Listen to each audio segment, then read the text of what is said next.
Dunphy interviewing David Anderson for the Couch Interviews for the Wildlife Society here at Colorado State University. So to begin, Mr. Anderson, let's start a little bit about your background, just at the very beginning, where you were born, what your childhood was like, some of the hobbies that you had, how you worked, and how maybe some of that influenced what happened later on in your life. Okay, well that's a lot right there. I was born in Kansas, western Kansas, moved here in the Denver area when I was just a little over 1 year old. So basically a native of Denver, grew up in Denver, even though I can hardly recognize my old birthplace and various places we live. Denver's changed so much. And then I was lucky enough to come to CSU in 1960 as an undergraduate student pursuing a BS degree in fish and wildlife. And so I spent 4 years getting a BS and had a chance to start an MS also here. Worked on waterfowl issues in the San Luis Valley at the National Wildlife Refuge down there. So as a kid, I worked and I had paper routes. I had other odd jobs when I was a kid. I had the biggest paper route in Denver for a while. Then started in a grocery store, sacking groceries, and eventually became a checker. So I didn't play sports or anything like that. It seemed like by 3:30 I was working up early folding papers. What area of Denver was your route on? Park Hill area, kind of, think of 32nd Avenue and Colorado Boulevard in that area. Okay. And what did your father do? He was a purchasing agent for a wholesale bakery supply outfit. And as a boy, what kind of hobbies, I mean, naturally in the wildlife field, what type of things did you do? Were you a hunter, fisherman? We hunted some, we fished some, couldn't catch any. I had a slightly younger brother that we palled around all the time. And we were interested in amphibians and reptiles, and we had huge collections of turtles. We couldn't have snakes. My mom put her foot down on the snake thing. We had toads and frogs and everything. Big outdoor pens, and we'd spend our time up and down the Front Range on our bikes chasing pond turtles and enjoying the outdoors. So we had that interest in us from the time we were little kids. And so was he your only sibling? Yes. This one brother? And what is he doing now? He got a PhD in anthropology years ago and has run a number of museums around the country and been state archaeologist in Iowa, director of the Dayton Museum of Natural History, and now he runs 2 big museums in Santa Fe. And so he's had a non-natural history sort of life, but still an interesting career. Where'd you go to high school? I graduated from Cathedral down in downtown Denver by the State Capitol building. Okay. So you came to CSU in 1960 for your undergraduate, and what was that in? Oh, I think it was officially called Wildlife Management. Okay. And what are some of your experiences as an undergraduate here at CSU that you can remember? What type of things influenced maybe the career that you ended up having? The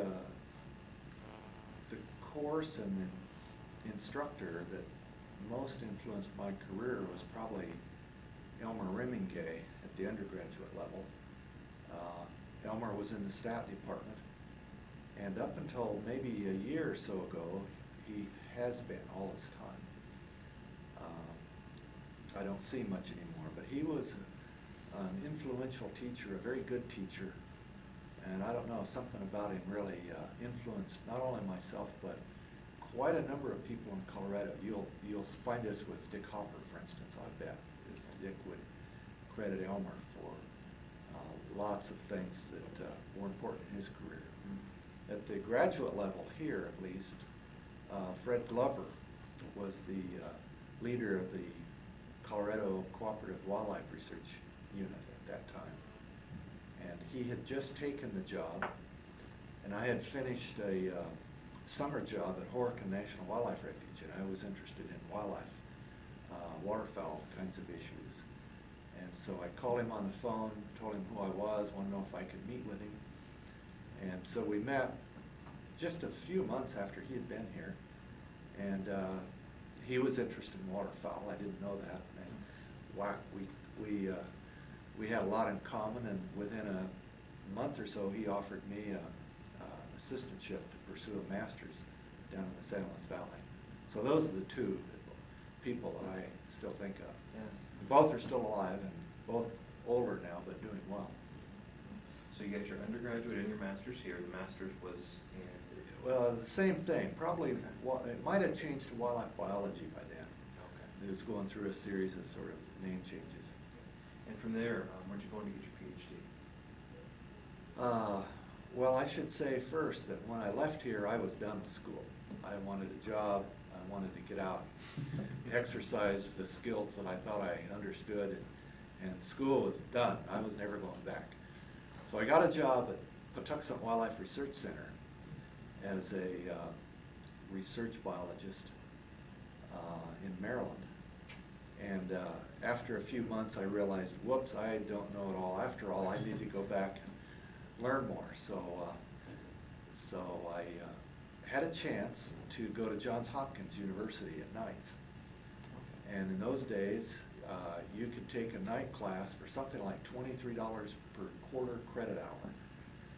And often you got the same instructor using the same book during the day as you did at night. And I don't remember what the tuition was during the day, but it was 10 or 15 times that, maybe more. It was obscene. And so I worked during the day at Patuxent, and then at least 3 or 4 nights a week drove up into Baltimore, which was quite an experience in those days. I mean, even the cops went in packs. Wow. 2 per car and a couple cars per pack. Not a good place. But Johns Hopkins was a very different place than CSU. Private, wealthy, small, but the instruction was right at the state of the art and really quite good. There was no such thing that I observed of a bad teacher at Johns Hopkins. So I stayed there a couple or 3, more than 2 years, as I recall, mostly retaking calculus courses, matrix theory courses, quantitative things. Sort of thinking I would turn that into a PhD, but they didn't have a program that I really wanted. They just had courses around campus that I thought would be interesting, no cohesiveness to it. But I met a person there, semi on the faculty, that was also on the faculty at Maryland, University of Maryland in College Park. And so one thing led to another, and I entered a PhD program at College Park, and had 2 advisors there, both of which, their main virtue to me was they let me do what I wanted to do. I can't say that they helped me, nurtured me, guided me. They probably did, but mostly I remember both of them as being, where do I sign? Yeah. Do what, we don't know what you're quite doing, but go ahead. Which I think is very important for people that think they know what they want to do and it doesn't quite fit a program. And what type of work were you doing for your PhD? I was in a zoology department. When I came in, it was full of people in their 60s and 70s that were parasitologists. It was a big parasitology program, which I cared 0 about. And fortunately, they died and retired just about the time I was really getting my headway into the department. So, so my PhD dealt with strategies for making optimal decisions in environments where there's a lot of uncertainty. It's a bunch of theory called stochastic dynamic programming, and it comes out of operations research. And so I had courses at Hopkins to help me into that. It was way above me, but I was really determined to learn it, even though it took a while. And so I applied it to waterfowl management issues in North America with regard to the mallard duck. And so, as you know, there's hunting, sport hunting of things like ducks. And the federal government and the flyways in the states regulate the annual harvest regulations. And so you're faced with variable numbers of ponds, which is their main habitat for breeding, variable population size, a lot of uncertainty about what regulation would result in what sort of a kill. And so it's a sequential decision-making problem, where you're making decisions each year in the face of a lot of uncertainty. And the tool for doing that is stochastic dynamic programming. So I did that for my PhD. And it wasn't something zoologists did. So they, again, the department sort of let me do this, not knowing exactly what it meant. And but to their credit, they actually had an outside reader, a woman from Cornell, that came and read my dissertation and advised the committee on its worth. So I had a really good program, but it was certainly non-traditional. Yeah, and I guess it's a question on that. At that point, at least in wildlife management, those types of concepts hadn't really been applied yet. No, not at all. Not at all. In fact, my paper was published in the early 70s in Ecology, which again, looking back, they couldn't have known hardly anything about what this was. And it was accepted with virtually minor changes, as I remember. And in those days, you had to type, your manuscript. So I'd go home from work and I had a typewriter and I'd retype everything. So I remember I didn't have to redo many pages. So I had, but anyway, going back to the ecology paper, not long after it was published, I got only 4 reprint requests. In those days, you didn't have email or anything, so people sent each other postcards asking for a copy of the reprinted article. And I got 4 is all. And all 4 were from oil companies, because they saw the word exploitation in the title, and they had probably people searching the literature by hand, and if it had certain key words, they'd request a reprint. So all 4 came from oil companies, which I imagine they looked at it and tossed it. And so the thing lie dormant until, I suppose, the late 80s. And a number of people in the Fish and Wildlife Service started looking at the same issue. How do we make good decisions about waterfowl management issues in the face of all the controversy? The Canadians and the US people don't always agree on harvest regulations, and the states and feds typically fought over states' rights kind of issues and harvest. And so they were aware then they needed some objective way to manage harvest regulations. And up popped my paper. And so now stochastic dynamic programming has been used in this country and Canada for over a decade now to run waterfowl regulation decisions. So it was nice to see that. In developing that and working on that, particularly because it's been unprecedented in the past, what influenced you to go into that?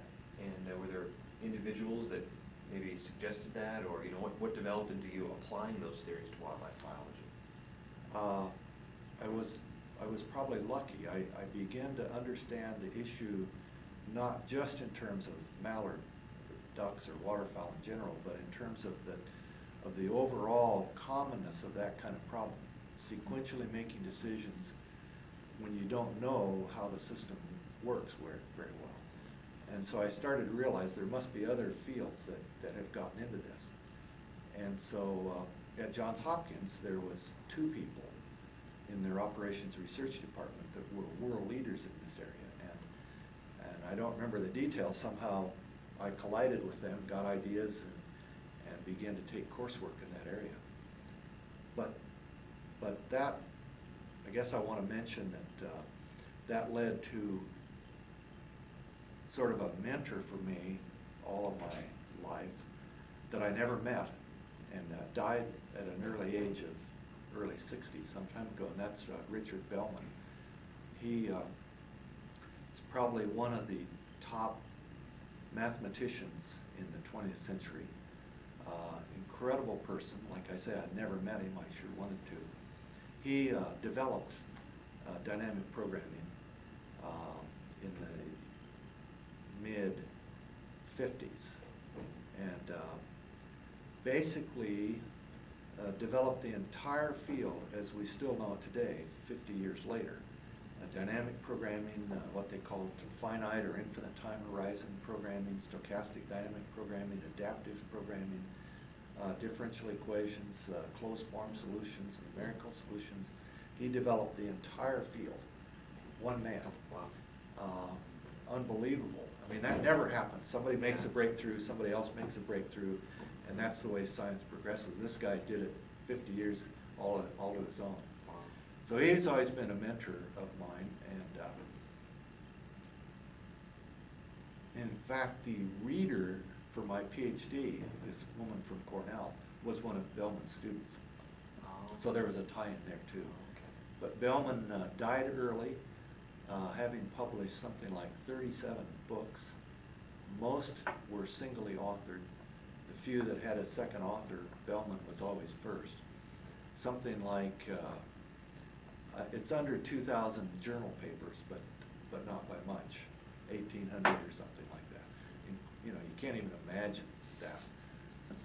So you're aware of these people that are really fun, that are incredible mental giants, and they typically, you know, do poorly in school and flunk out, and so they're often eccentrics. But he's been sort of an unmet mentor for a long time.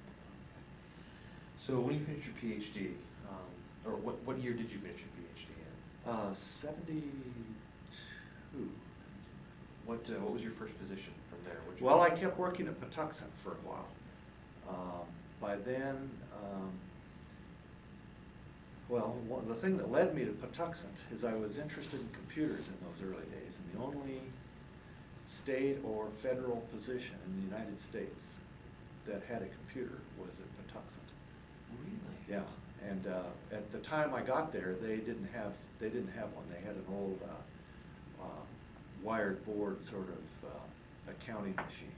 You couldn't program or anything. You literally wired it with wires on a big kind of a PC board. They were heavy. They weighed 10 or 15 pounds, and you plugged in wires of different colors. Some of them looked almost like a pillow out of wire. They were solid wires back and forth. So, but they had an IBM on order, and at that period of time, this would have been early '67. The only computers around were big banks and universities. We had two here on campus, little ones. Little to the point you guys wouldn't believe. Like one of them had 8,000 bytes of memory. 8,000. Oh my goodness. Wow. And it and its associated machinery would have almost filled this room. Wow. So Where were those here at the university? Where were those located? They were both in the basement of the engineering building, right across the way here. And so that's what drew me to Patuxent, is the computing power. And I wanted, by then I was interested in quantitative thinking and quantitative approaches to solving big problems. And then often you have a computing burden. So the quantification and the computing went hand in hand by then, with me at least. So by the time I got my PhD, they had the computer up and running, and I had been put in charge of a large study of population dynamics and ecology of mallards. And at that time, they had several million mallard ducks been banded over the years. And so I was fully engaged in trying to explore those data published a series of large reports on the population dynamics of mallard. And so by '75, that was pretty well done, and I quit at Patuxent. Where'd you move on at that point? While I was at Patuxent, I was a Fish and Wildlife Service employee, federal agency, and I transferred within that same agency to Utah, at Utah State University, where I became the leader of their co-op unit, the Utah Cooperative Wildlife Research Unit. That was in '75. And what type of things did you work on there? Well, I was very different. At Patuxent, I had a direct boss above me and other people and secretaries and support. And all your money came from the agency. You didn't get soft money. At Utah, I was in a university setting. My boss was often in Denver, 1,000 miles away. I taught graduate courses. I got soft money to do research. I had graduate students, and so I helped them with their MS and PhD work. I had postdoctoral fellows that I funded and worked on things I was interested in. So the difference between the two positions was night and day. And I enjoyed both. I really liked Patuxent. I got a lot of good out of Patuxent, career-wise. I was able to travel around the country to flyaway meetings. I was in Canada, banding ducks, doing surveys in Canada, doing lots of things, meeting people, getting new ideas. So Patuxent was very productive for me, and really prepared me well for Utah, because I think it's important for a major professor of a graduate student to have some real-world experience. It's easy to get a BS, MS, PhD and then teach, and I think it's kind of nice to have some experience in the real world, the politics, the economics, the budgeting, the good and bad about the real world as you help advise graduate students. So I was at Utah 10 years, and I really enjoyed that. We had a good program, lots of latitude, and my career and my interest burgeoned at that time. And what were some of those things? What were the major issues you were working on? Well, I had quite a few things yet to do on the mallard reports, so that took a lot of evenings. I was still working on a major report on the analysis of bird banding data. In fact, I brought a copy of one of those. This was work started and largely finished at Patuxent, a raft of modern methods for the analysis of tagging data, fish tagging, bat banding, bird banding, that sort of data. And prior to this, people had things like life tables and ad hoc methods like composite dynamic life tables, and Ricker, a fisheries biologist, had a relative recovery rate method. And so Ken Burnham, who I've worked with since '73, and a couple people at Cornell, and I put together a raft of brand new modern methods for the analysis of these data. So this took a lot of time to finish up while I was at Utah. And in a nutshell, these are methods based on likelihood theory. Sir Ronald Fisher, the famous statistician and geneticist, came up with likelihood theory when he was a third-year undergraduate. And it's still isn't that mind-blowing? What were we doing when we were third-year undergraduate? But it's still the backbone of all statistical thinking to this day. There's no second. It's likelihood theory. So we tried to put these problems in a likelihood framework and get maximum likelihood estimates and ways to assess precision, standard errors, confidence intervals, tests of assumptions, all that kind of stuff. And so that was a big part of my Utah days in the early years, is we were able to get funding to do the work. We did the work, we wrote this large report. We were able to get the government printing office to, which at that time was really incompetent. But incompetence can work for you, and so we got them to print up like 3,000 extra copies of this thing for free to us. And so we could give them to states or to other federal people or to flyaway councils And we started holding workshops around the country to help people understand a very, very different way of thinking about bird banding and how to design studies to meet an objective rather than just banding as many as you can and hoping that that's enough. And so we were able to disseminate this information, and we saw the field change not just in North America but in other first world countries. They changed from the old methods to new methods in, it seemed like 2 or 3 years. It's just incredible. So that kind of set a pattern for my closest colleagues and I to find money on an important problem, try to reach a solution that was a major step up, reprint lots of copies so you could give people the material they needed, usually with a free computer code. This came with 2 programs, Estimate and Brownie they were called, that were given away free so people could go to their mainframe and punch up their data on IBM cards and analyze their data.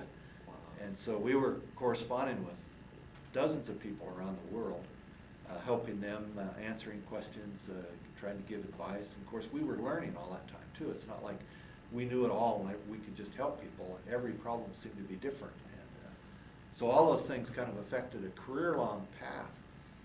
And here I mean, I need to include people like Ken Burnham and Gary White, who have been here on campus at CSU for many years. The 3 of us have been a trio that have had this sort of pattern to our careers, to try to do something crisp, neat, extensive, new, important, and then help disseminate it. Because it doesn't do any good if you have one of these and it stays on the shelf. You've got to help people learn why that's important and how to use it well. In something like this that, and obviously from a student's perspective, I know this is basically where our field has gone, and this type of theory is how we approach study design. However, the time when you were doing this, the field of wildlife management was very, very different. You said that it changed pretty quickly, but I'm curious, was there major obstacles, people or agencies that flat thought this was the wrong way to go about wildlife management? Was there issues like that to work through at that time? You know, I don't remember much of that. There were people certainly asking legitimate questions, like, you know, the life table made this assumption that we never liked. What does this new stuff do? There were people legitimately being skeptical and being cautious that they didn't jump on a bandwagon that would go nowhere. Particularly with respect to the tagging, banding kind of thing, I don't remember any real negativism about it. I think particularly in the waterfowl world, people were aware of the limitations of old methods. And when something looked good, they kind of jumped. I guess that's my recollection of it. So it was kind of the field was prepared for it in terms of the changing issues and the dynamics that we had, that this was really Yeah. right place, right time. Yeah, that's a good way to say it. It really was. The timing was fairly perfect. So the grad students that you had all worked on basically these type of projects in collaboration with you, or did they have some different projects that they worked on also?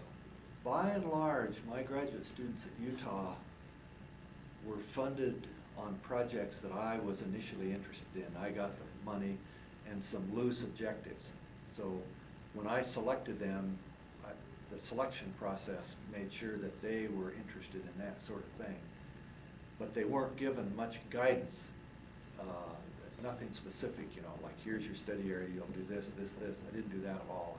I said, here's some money on line transect theory, and here's some opportunities that I know about. You know, let's talk for a few months, sort out which of these seem to be a really neat opportunity, and then go with it. So most of the work that my graduate students did stemmed from my interests. Not all, because it was a cooperative program, so occasionally the state would come, for instance, with a problem that they really needed help on, and if I knew anything about it, I'd try to help, but the bulk was the other way. And I never had many students. In fact, I thought the other night how many students I've had, and I should have kept better records being a quantitative person, but I don't know that I had 25 students in my academic career of about, well, 75, so nearly 30 years, I only had somewhere around 25 students during the whole time, which I think is the way to go. I think it's too easy for people to have 5 or 7 or 8 students at one time, and the market has a hard time bearing that load if everybody did that. So I've tried to pick some really, really good people, spend an enormous amount of time with them, and therefore you don't graduate very many. In terms of getting research dollars in a field that was this new, was that difficult for graduate students or for your research? It's always hard to get money.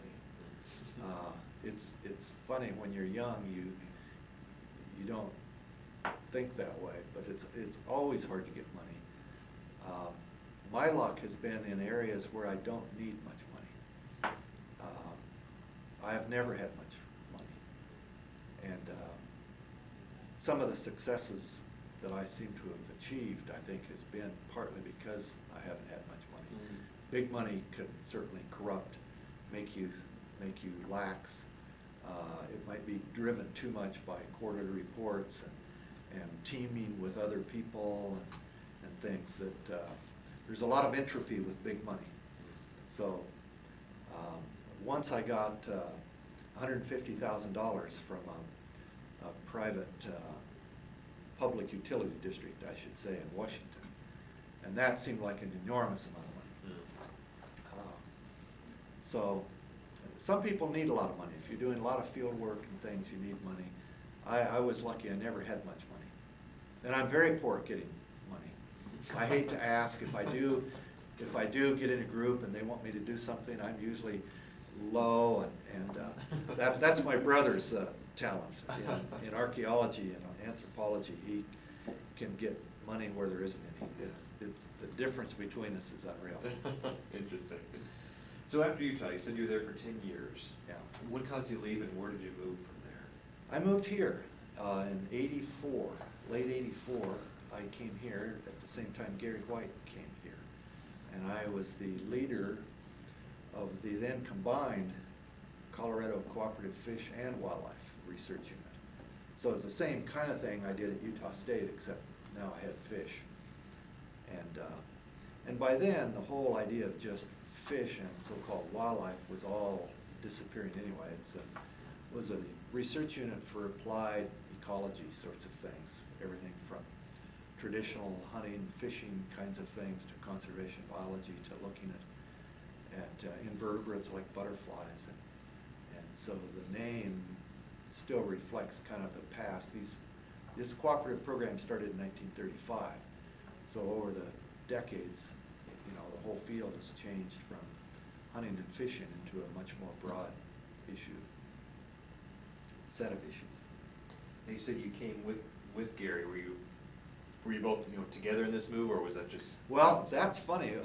Gary was a postdoc with me at Utah State when I first got there in '75.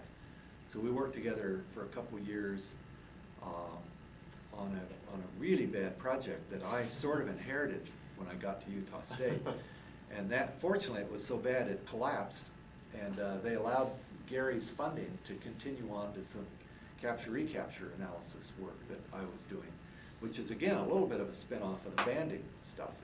It's all sort of capture-recapture or marking or re-encountering animals. So Gary and I became good friends in the mid-'70s, and I stayed at Utah while he went to Los Alamos labs as an ecologist there.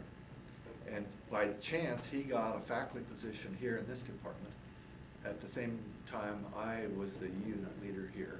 So we both arrived in August of '84. Wow. And so we've been together ever since. And even while we were separated in New Mexico versus Utah, we were always meeting together, collaborating, calling, publishing. And so Gary's been a close colleague since '75.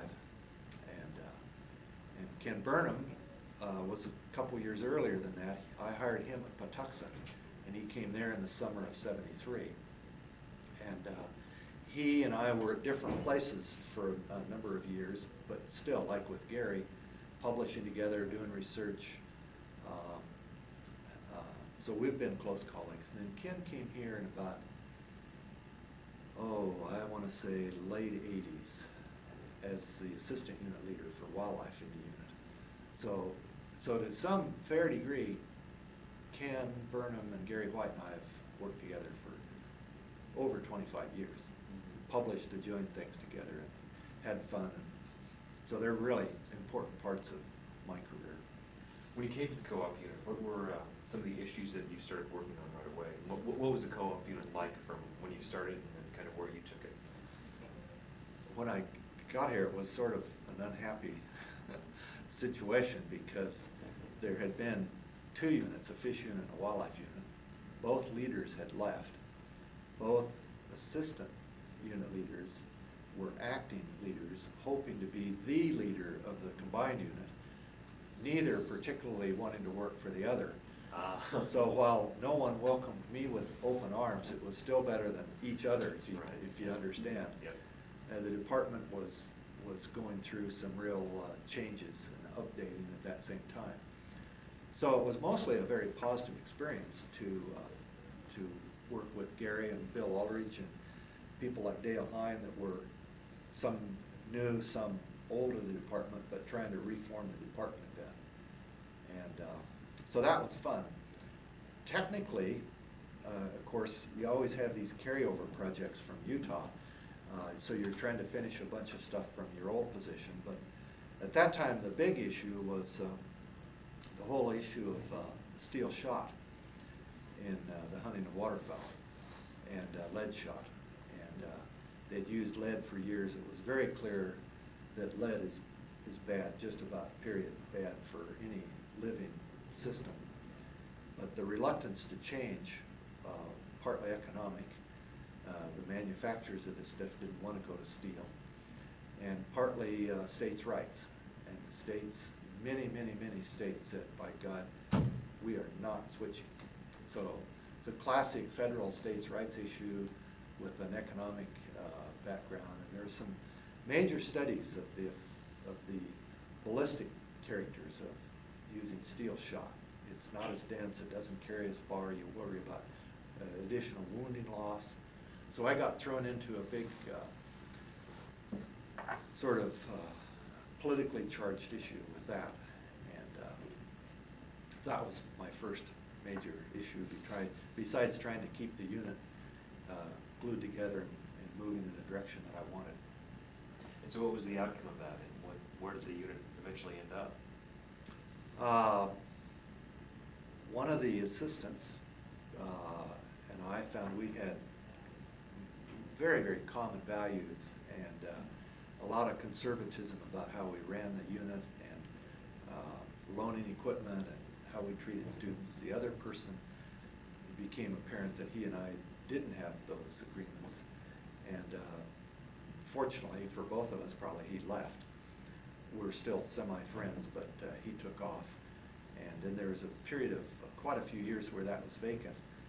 And then Ken Burnham took that job. So the three of us have worked well together and had a lot of fun doing it. Had excellent support staff. And so my time here, just as with Patuxent and Utah, my time here has just been a dream career.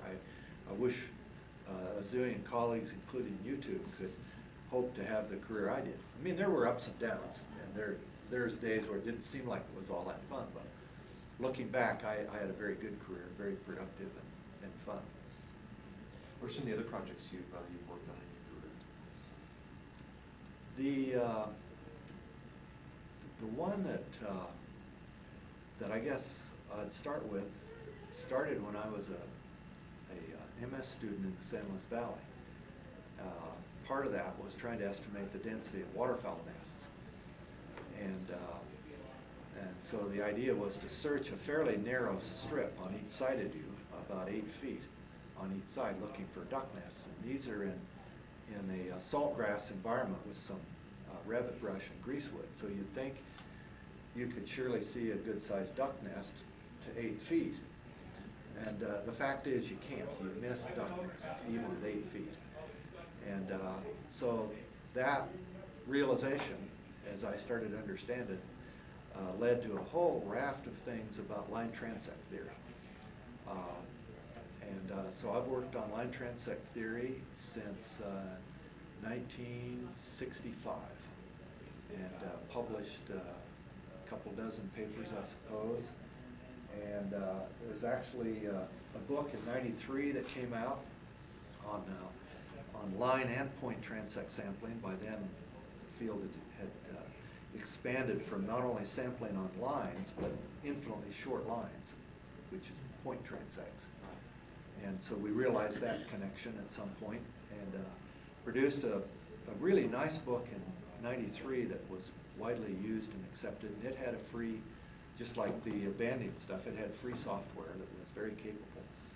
And then we updated that in a book in 2000 called Introduction to Distance Sampling, which was a fairly major rewrite of the '93 book. And then just last summer, we came out with a book called Advanced Distance Sampling. And this has an even better software package that's enormously capable. And so the idea of line transect or point transect, or what's now called distance sampling in general, has just taken off worldwide. I couldn't tell you how many thousands of people around the world are estimating population sizes and densities spatially, temporally, with this sort of stuff. So that was a big part of my experiences at Utah State and here. And actually still have some interest that I can't put out yet on distance sampling. The other one that's been coming along in relation to both distance sampling and capture-recapture theory is this idea of model selection. And these are all cases where without a model, there's no way to make an inference. Lots of things we do in wildlife and fisheries issues really need a model. If they're simple natural history descriptive things, you don't really need a model. But as you begin to get more complexity, or if you're trying to establish causation or some nonlinearities or interactions, particularly, you wind up with a model. You need a model. It could be very simple, like a regression model, or they get more complicated. So there's this whole area of what's called model-based inference. It's a way to make inferences from a sample of data to the population of interest. And that involves modeling. And so that's all great, except then you're faced with the question, what model do I use? And nobody knows. There's no book on use this model. And so Ken Burnham and I had an NSF grant with 2 people in France in the late 80s and early 90s to look at these open population capture-recapture models. And that's a system where you can easily get 30 or 40 models. So you might have capture-recapture data by age and sex, say young adults and males and females over 2 different areas, maybe a treatment and a control area, for instance. And so the number of models blooms, because some models you could have sex separate, some you could pool them. If they're similar, maybe you want to pool them. You have time issues. Does survival vary year to year? Yeah, probably, but maybe not. Or maybe you have a covariate that might explain why it varied up and down. So you have this bloom, almost an algae bloom of models. And so then the issue is which model you use. And so we started that issue with the French people. Ken Burnham came up with this issue called AIC, or Akaiki's information criteria. And it seemed to be a way to allow you to select the best model from a set for a given problem in a given data set. Because by then we realized that the classical methods didn't function well. They failed. And the failure was marked with moderately complex problems and above. if the problem was real simple, you could do a hypothesis test of some kind or a goodness of fit test, and it might lead you to which model might be better. But in the real world, they failed. And so we started studying AIC, and that led to this stuff called callback library information theory. And so when the work with the French guys was largely done, Ken and I took off to more seriously look at this general issue of model selection. And that led to a couple books. I brought a copy of the second edition of a book that Ken Burnham and I wrote. It's Burnham and Anderson, 2002, so it's been out a couple years now, called Model Selection. And that's taken us in a very, very interesting 15 years. And I won't go to the details, but an important part of that is that as we studied ways to select the best model from a set of models for the analysis of data and therefore an inference to the population, it slowly became apparent that that wasn't the issue. You really want to make an inference from all the models.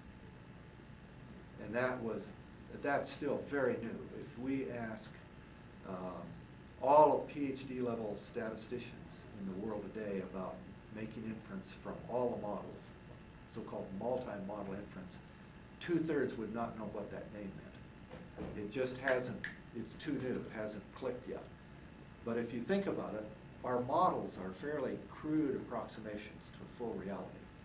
And so you can begin to understand why picking the best one may not be good enough. That in fact, that there's some information in the second best model, and the third best, and the fourth best. And so that's the state of the art right now, and that's the title of this book, is Multi-Model Inference, where you try to spend a lot of time on the science of the issue, think about alternative hypotheses, model those hypotheses as models, and then make inference based on all the models. And there's procedures to do that, and they're surprisingly easy. The theory behind it is deep. I mean, chapter 7 in here, written by Ken, is about as deep as you want to go. But the application is quite easy. So that's been a big deal in the last 15 years. We've worked hard on 2 books and I don't know how many journal papers, a dozen or 2, I suppose. And this has spread really well. This is now a very popular book, and we'll say more about that. So how long were you with the co-op? I've been with the co-op units in Utah or here since '75, so 28 years. Well, officially I retired as unit leader in May 2003. So about 28 years with the co-op unit, plus 9 or 10 at Patuxent. So obviously you've had a very broad, as you say, enjoyable professional career. Where does the Wildlife Society fit with this, and where did your involvement with the Wildlife Society start? That's a great question. Well, again, kind of luck and being there at the right time. When I was starting my my junior year, so this would have been '62 and into '63, a student colleague of mine in the department and four others of us worked with Doug Gilbert, who was on the faculty then, toward establishing, believe it or not, the student chapter of the Wildlife Society at CSU. And Doug was a fabulous guy, and he's well known because he was department head, and his picture and so forth is prominently displayed down the hall here. Doug was a fabulous guy, and so he worked with 5 of us to establish the student chapter, which was a brand new idea at that time. There weren't many student chapters around. So I was a charter member of the student chapter of Wildlife Society, and helped write, bylaws and work with the national organization to get this done. This was years before the state chapter was formed. Usually you have a state chapter and then a student chapter, but at CSU it was the other way around. And so, so that was 62 and 63, and of course, then I eventually got an MS here, went back to Patuxent, went to Utah. Years later, wound up back here, which I never dreamed of, that I'd come back here. And I noticed that the student chapter was active here, and I remembered being a founding father of that. And so I dropped a note in the president, one of your predecessors' mailboxes, and said, you know, do you know anything about how the student chapter was formed? And they said, no, we don't have any records. What, do you know? And so I had breakfast with 3 or 4 of the officers one morning and told them what I remembered about it. And so then there was a stream of questions in my mailbox for a couple or 3 weeks or a month or 2. And I tried to remember best I could.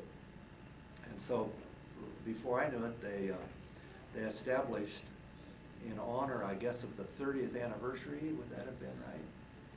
Maybe 25th. I guess it was the 25th anniversary of the establishment of the student chapter. They established the David R. Anderson Award for a top undergraduate. And so over the years, I've met those people and enjoyed knowing why they're special, and they always are. And so I've had a long association with the Wildlife Society. I joined probably in 62, I would think. And so I have a soft spot in my heart for the Wildlife Society and the things that they do. What type of interactions have you had with the national organization? Obviously, the work you've done in the field has greatly impacted managers across the country, but what type of things have you worked on with them at all? Little things. I've never held a national office, so my record's not strong that way. So, you know, being members of the student chapter here, what type of things did you guys originally do with the Wildlife Society? What was your initial concept of the student chapter and why it should be founded? What was your goal? You know, that's a long time ago. The part I remember about the reality then, I think we were probably driven by the vague hope that by being in the Wildlife Society would help us get a job. I wish I could say it was, you know, more honorable than that, but it was a chance to meet other people. It was a chance to meet people with the Division of Wildlife.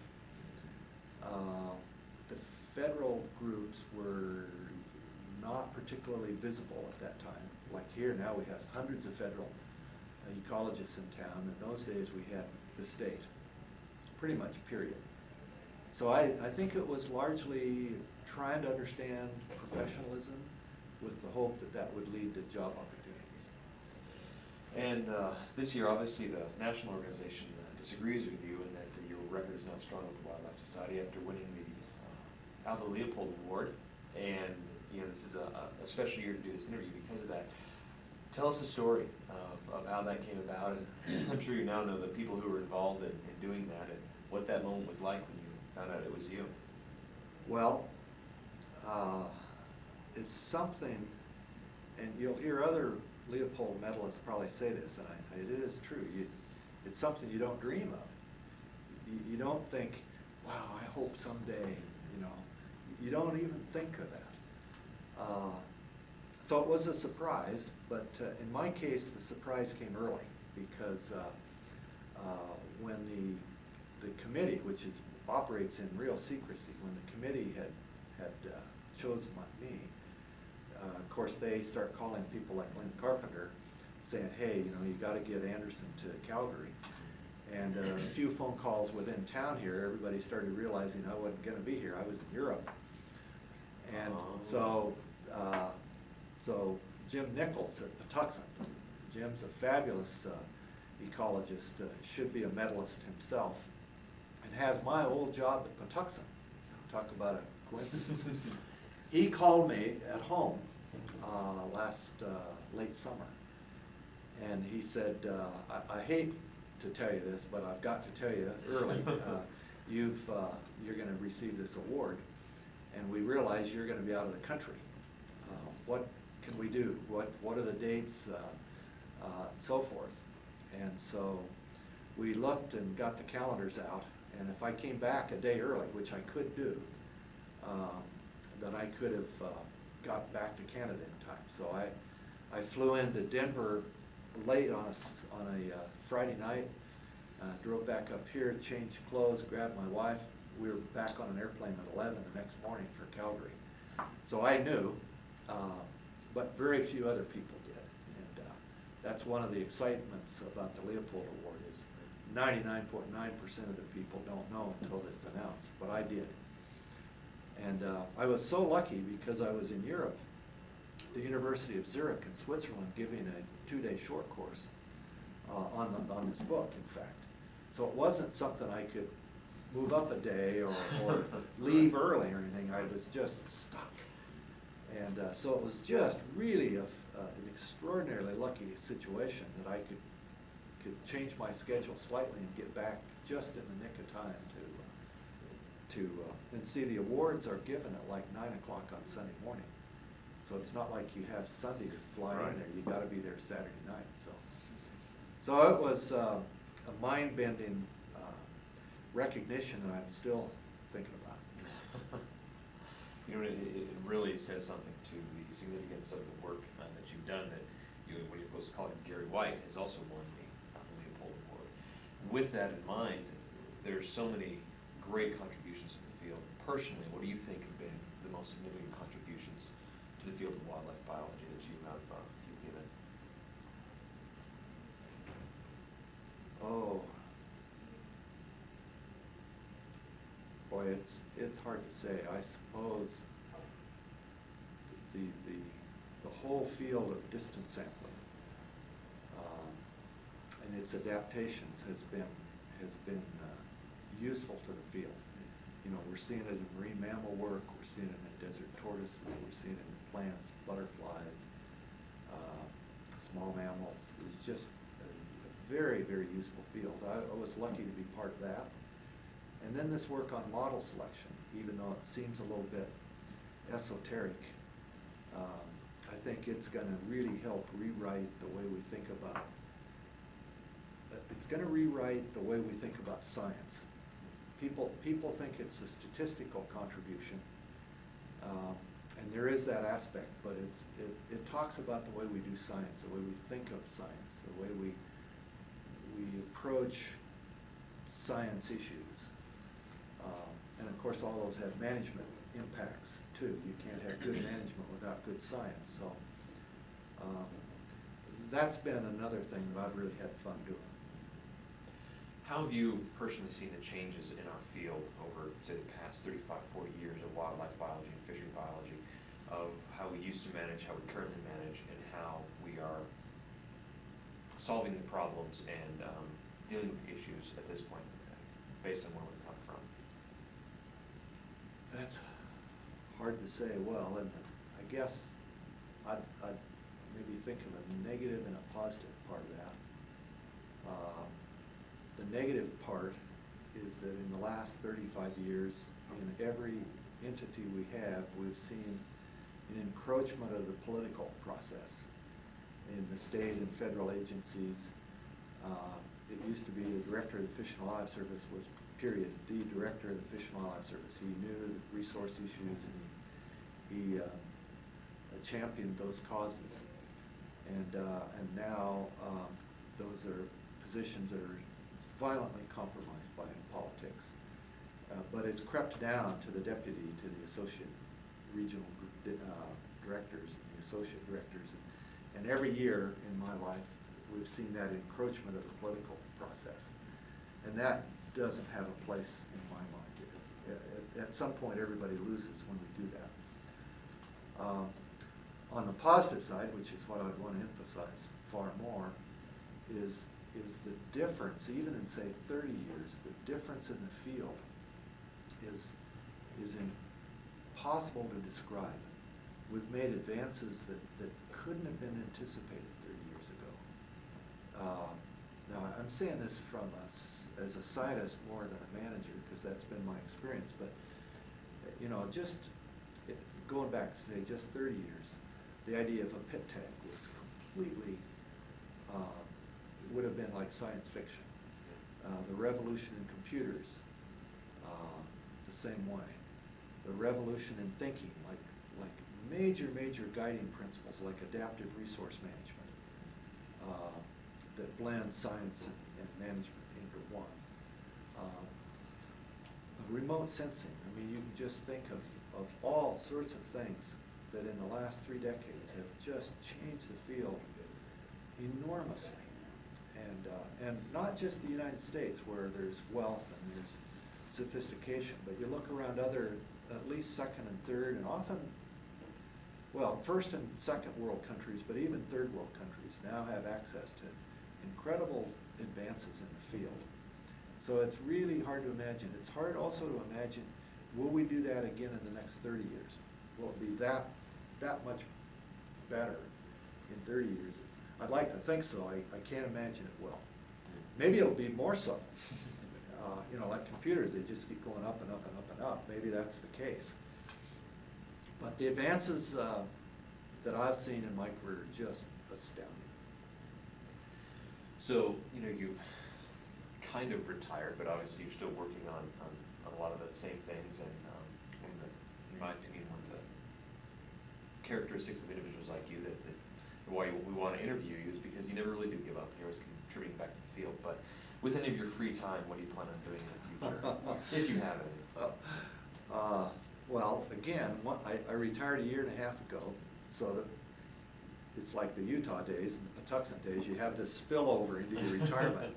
I had one student that hadn't finished. I had 2 books and 3 monographs that were in press or still being worked on, and a raft of journal papers. So part of my free time has been just, you know, trying to bleed that down to nothing.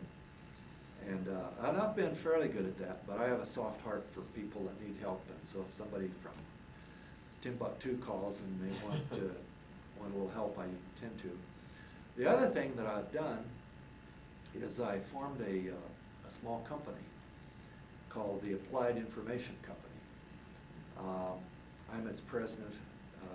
I do everything because there's only one of me, except my wife helps with the books and so forth. So it's a company chartered under the state of Colorado that allows me to do contract work. Most of the agencies, they can't contract with David Anderson, but if David Anderson has a 1-person company, then it's okay. Really? Oh, yeah, it's absurd, but that's the way it always is. So they contract with not me, but the company. And so that allows me to do some consulting work, mostly on inference procedures, sampling, design, inference. I don't do data analysis. I try not to. So it's an advising role.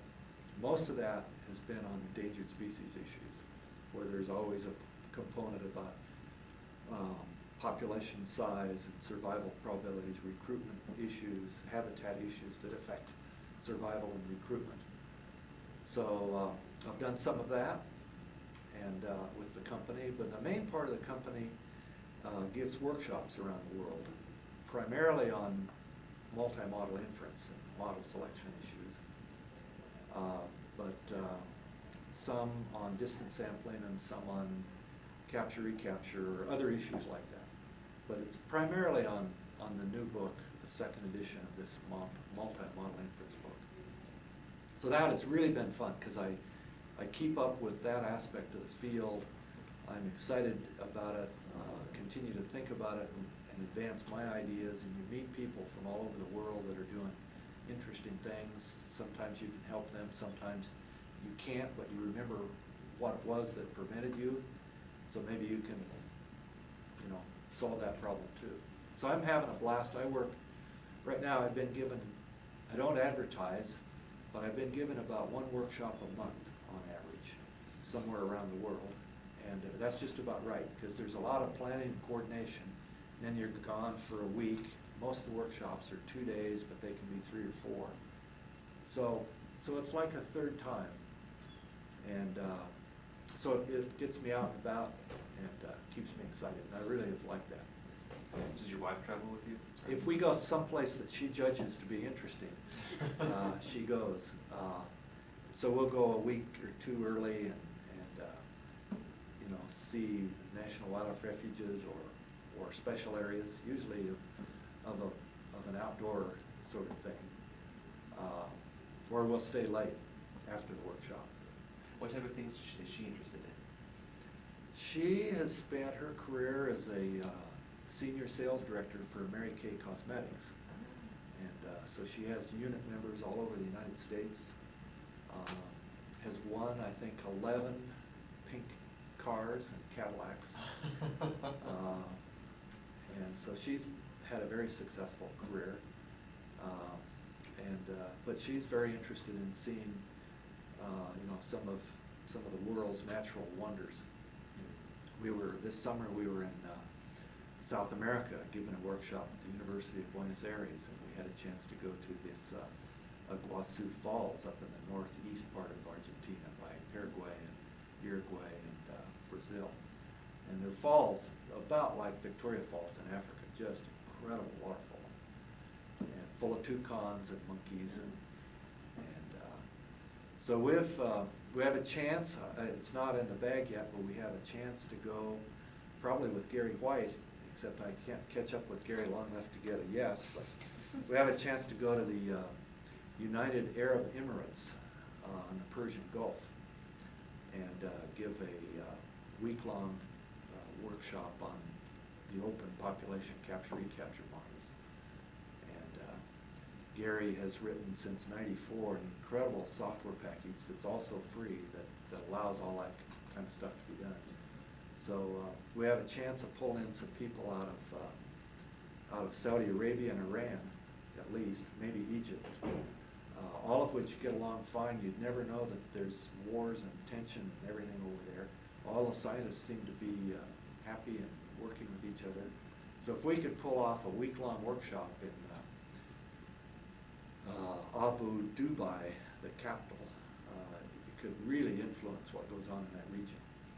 Our main contact is a guy that works on sailfish, and they winter in the southern part of the Gulf by the United Arab Emirates, and then they go northwest up by Iran, and Iran has a fishery for these sailfish. And but there's people doing work with birds, particularly raptors, and some of the mountain sheep, and small things, and herps, and they have no access to this technology. And so if you could, and they all speak English, they're wealthy beyond your wildest dreams. That country is you know, it would make Donald Trump look like a beggar over here. So they have, you know, we could come in there for a week and give kind of a low-level introductory workshop on this stuff with illustrations to some of their species, and I think really make an incredible impact. Kind of conclusion of all we've talked over, what would be your thoughts, say, in the future of our field, particularly the students that are graduating now, the challenges that they face?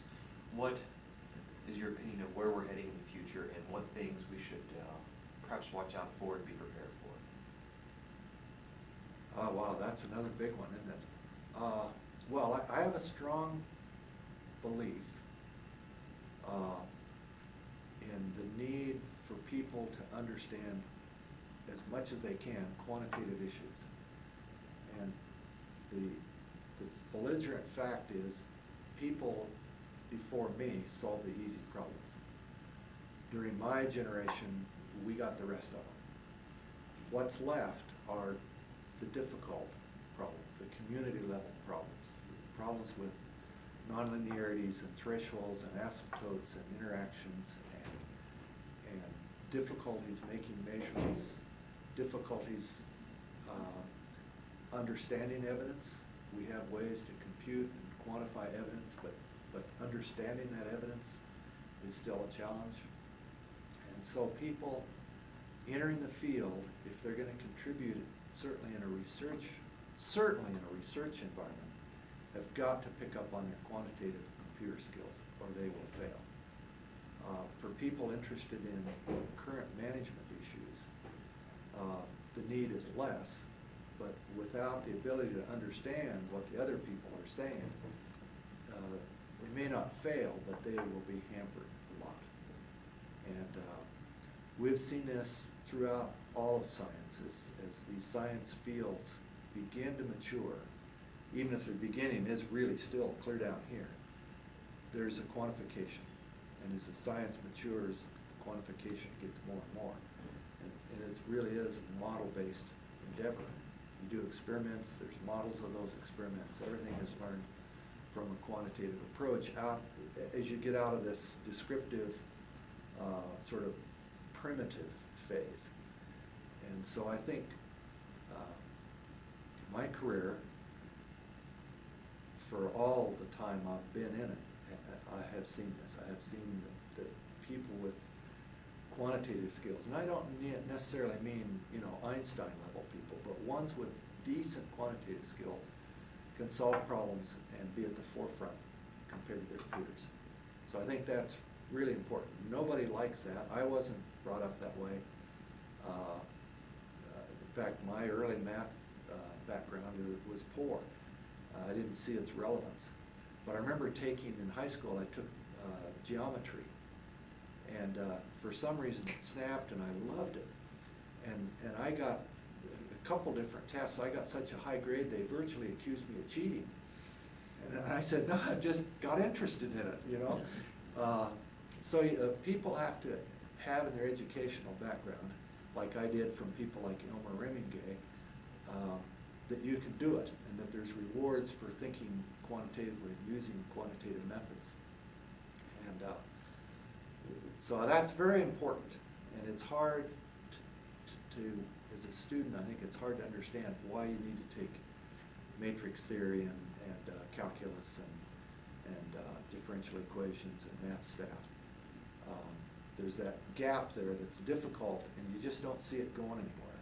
And if you can get past that, then you see it opens up doors that you couldn't imagine. The other sort of advice of that nature would be to worry about conflict resolution issues. Virtually everybody that gets a job, even if they're in a research environment, are going to be thrown in on practically day one, or at least year one, into some conflict among agencies and their principals, or with the public, or several publics, or with environmental groups. There are these incredible conflicts. Ken and Gary and I have been involved in the northern spotted owl issue since 1989, and we're still doing it. And massive, that was almost you know, it's the biggest environmental controversy in the world. It took a toll on everybody. But whether it's that or some smaller issue on a regional basis, all of our people are involved in conflicts. And so, you know, you can look to see who pays your check, what agency you work with, and you can fight their battle, you can carry their flag. That's been the tradition. On a more constructive note is we ought to do more to understand how do we resolve conflicts. What is the literature globally about conflict resolution? Not war. We don't, in our field, there's never been well, I talk about the spotted owl war, so maybe there has been.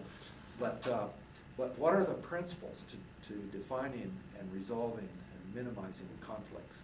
And that's a really big issue that I think is poorly taught most places, including here.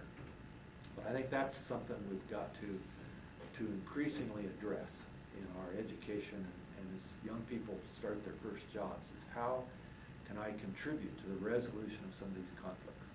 And not compromise it away necessarily, even though there might be compromise. But that's another really guiding principle I think we need to carry away. Very good. Thank you very much for the interview. Appreciate it. Thank you. I enjoyed it.